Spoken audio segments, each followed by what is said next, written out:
Halo guys, kembali lagi bersama WSS Masa Bercerita. Pada tahun 2014, di negara Inggris terjadi kasus pembunuhan yang korbannya seorang wanita cerdas yang berasal dari India. Dan pembunuh wanita tersebut adalah suaminya sendiri yang baru dia nikahi lewat website perjodohan. Dan yang lebih mengejutkan lagi, bahwa suaminya adalah seorang Nah, penasaran kan? Jadi begini ceritanya guys.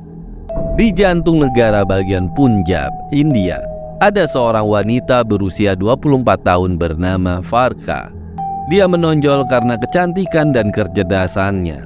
Dia unggul dalam studi, terutama di bidang informasi dan teknologi, yang menjadi kebanggaan keluarganya. Terlalu lama dalam kesendiriannya, dia pun mulai mencari pasangan hidup dan akhirnya bertemu dengan Jasvir Ram Gindai. Dia adalah seorang bankir terpelajar dari Punjab yang terkenal di London. Tetapi sebelum ketemu Farka, si Jasvir ini sudah bertemu dengan 15 calon istri dan semuanya tidak ada yang cocok dengannya. Dan pertemuan mereka berdua sebenarnya berawal dari sebuah website perkawinan. Dan pasangan itu langsung setuju untuk menikah karena kecocokan dan keserasian mereka berdasarkan satu budaya. Farka dan Jasvir akhirnya menikah pada 2014. Pada hari pernikahannya, rumah mereka sangat ramai dengan segala aktivitas, dengan dikelilingi aroma bunga dan lagu pernikahan tradisional. Farka juga dihiasi dengan lehenga merah indah dan henna yang cukup rumit di tangan dan kakinya. Jasvir pun menunggunya dengan anggun dalam balutan sherwani. Perayaan pernikahan mereka diakhiri dengan upacara vidai, di mana Farka memulai perjalanan barunya dengan Jasvir. Tetapi sebenarnya tidak ada seorang pun yang mengetahui bahwa di balik perayaan akbar itu, rahasia dan kebenaran yang tak terungkap nantinya akan terkuak juga. Dengan hingar-bingar lonceng pernikahan yang masih bergema di kehidupan mereka, Farka pun sudah siap memulai perjalanan baru.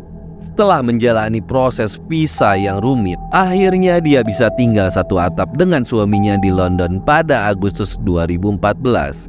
Kota tersebut adalah sebuah bentuk perpaduan antara sejarah dan modernitas yang sangat menjanjikan untuk membangun kehidupan yang baru bagi pasangan muda yang baru menikah tersebut. Walau pergeseran budayanya yang sangat besar, namun dengan sifat Farka yang mudah beradaptasi, membuat dia makin ingin masuk ke dalam lingkungan barunya. Mereka pun tinggal di daerah yang sangat nyaman, yaitu kota Walsall. Dan Jasvir yang pernah tinggal di London selama beberapa waktu lalu berperan sebagai suami sekaligus pemandu.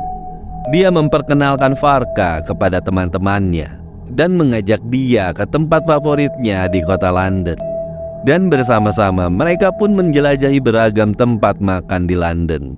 Dari tampak luar, pasangan itu sih terlihat seperti pasangan-pasangan yang baru menikah lainnya. Tetapi beragam konflik hebat muncul dari dalam pasangan tersebut. Keintiman dan ikatan yang seharusnya tumbuh secara alami di antara pasangan yang baru menikah sepertinya salah guys. Farka yang seorang intuitif dan sangat jeli mulai merasakan ada sesuatu yang tidak beres di dalam pernikahannya.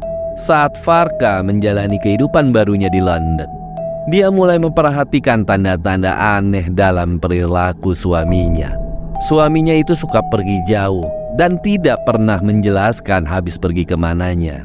Dia juga suka menjaga percakapan dan keintiman yang seharusnya tumbuh secara alami di antara pasangan pengantin baru tampaknya tidak ada sama sekali di kehidupan mereka. Seiring dengan berjalannya waktu, pengamatan dan interaksi Farka dengan beberapa teman dekat Jasvir membawanya pada kesadaran yang sangat mengejutkan. Dia menemukan bahwa suaminya sering mengunjungi klub-klub tertentu di London dan memiliki hubungan dekat dengan pria lainnya. Indikasi tersebut menunjukkan keterlibatannya dalam hubungan sesama jenis. Dia juga menemukan bukti-bukti di iPad dan iPhone milik suaminya.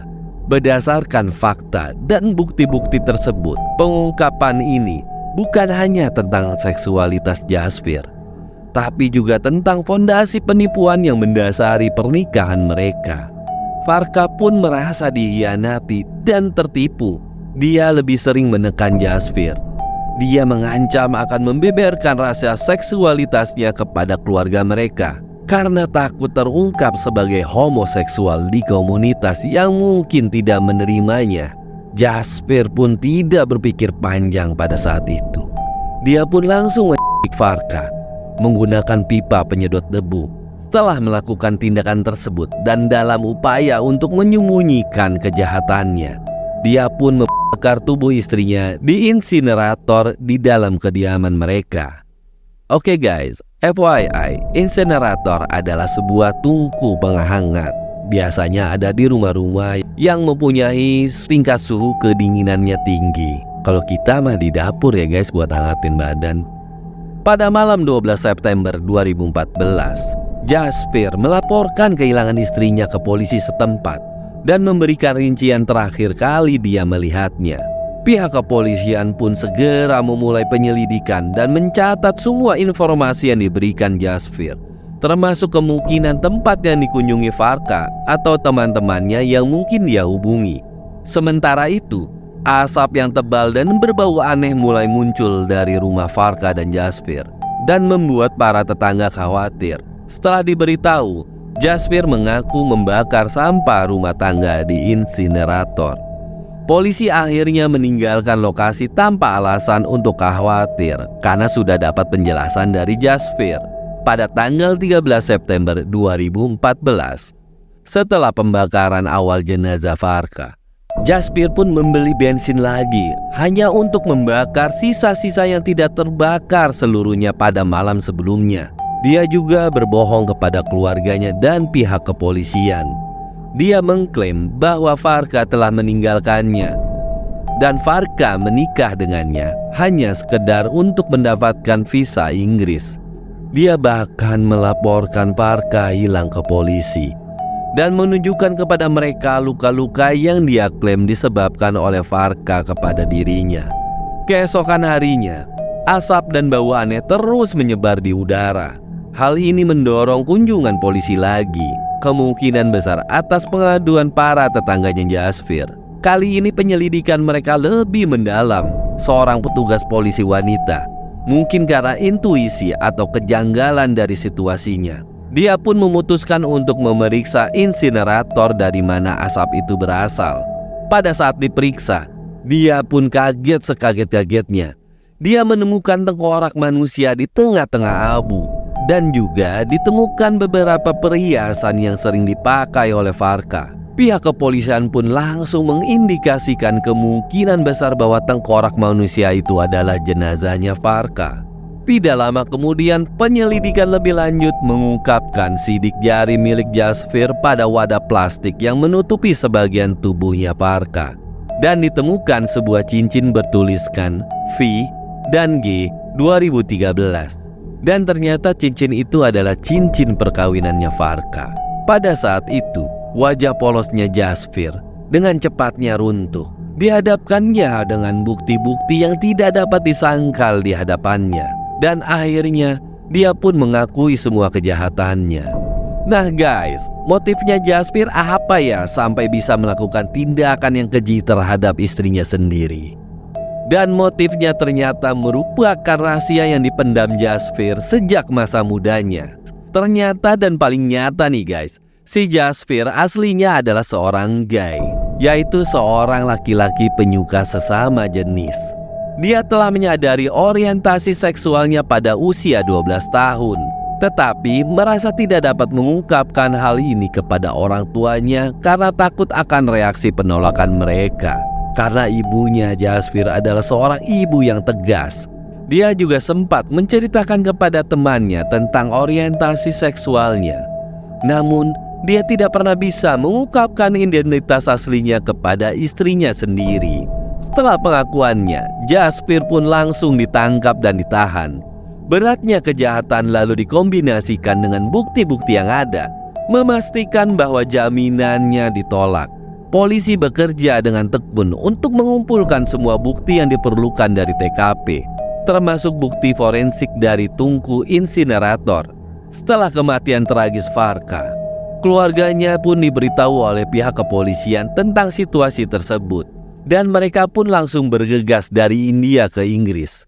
Dalam keadaan sedang berduka pun, keluarganya Farka tidak segan-segan membantu pihak kepolisian dengan memberikan bukti apapun yang diperlukan oleh pihak kepolisian, termasuk barang-barang pribadi seperti foto-foto yang memperlihatkan Farka mengenakan perhiasan yang sama dengan yang ditemukan di dalam tungku insinerator.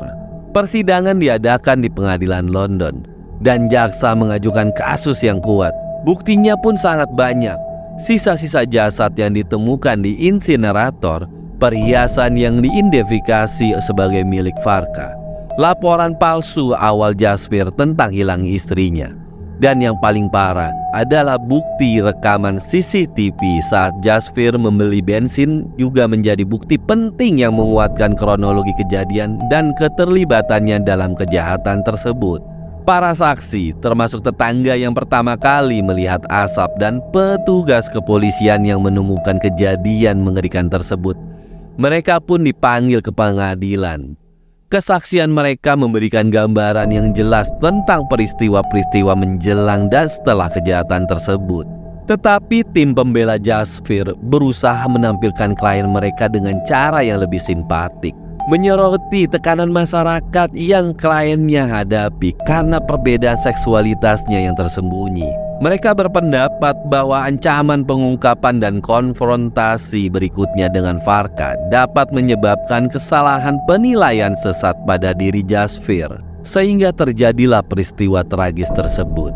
Setelah serangkaian sidang pengadilan yang intens, juri yang terdiri dari 5 pria dan 3 wanita mempertimbangkan bukti dan kesaksian yang diajukan. Tidak lama kemudian, keputusan yang bulat dari mereka pun jelas bahwa Jasvir dinyatakan bersalah atas pembunuhan tersebut, mengingat sifat kejahatan yang keji dan tindakan yang sengaja dilakukan Jasvir hanya untuk menutupinya. Hakim pun memutuskan untuk menjatuhkan hukuman yang berat. Hakim persidangan pun mengutuk tindakan Jasvir sebagai tindakan yang mengejutkan dan sangat-sangat jahat. Dan kasus tersebut meninggalkan bekas yang tak terhapuskan bagi semua orang yang terkena dampaknya. Akhirnya, Jasvir Ramgindai divonis penjara seumur hidup. Dengan ketentuan, ia menjalani hukuman minimal 21 tahun tanpa kemungkinan pembebasan bersyarat. Oke guys, itulah cerita dari seorang pria yang tega membunuh istrinya gara-gara identitasnya sebagai seorang penyuka sesama jenis terungkap oleh istrinya. Aduh, kayak cerita di negeri-negeri kita ya guys. Semoga cerita ini bisa jadi pembelajaran bagi kita semua agar bisa menjadi lebih baik dari sebelum-sebelumnya. Terima kasih bagi yang sudah menonton dan mendengarkan cerita dari kami. Mohon maaf jika saya ada penyebutan kata-kata yang salah dari nama dan kata-kata lainnya yang sangat susah saya ucapkan. Sampai ketemu di cerita-cerita selanjutnya. Cerita apa lagi ya? Sampai jumpa guys.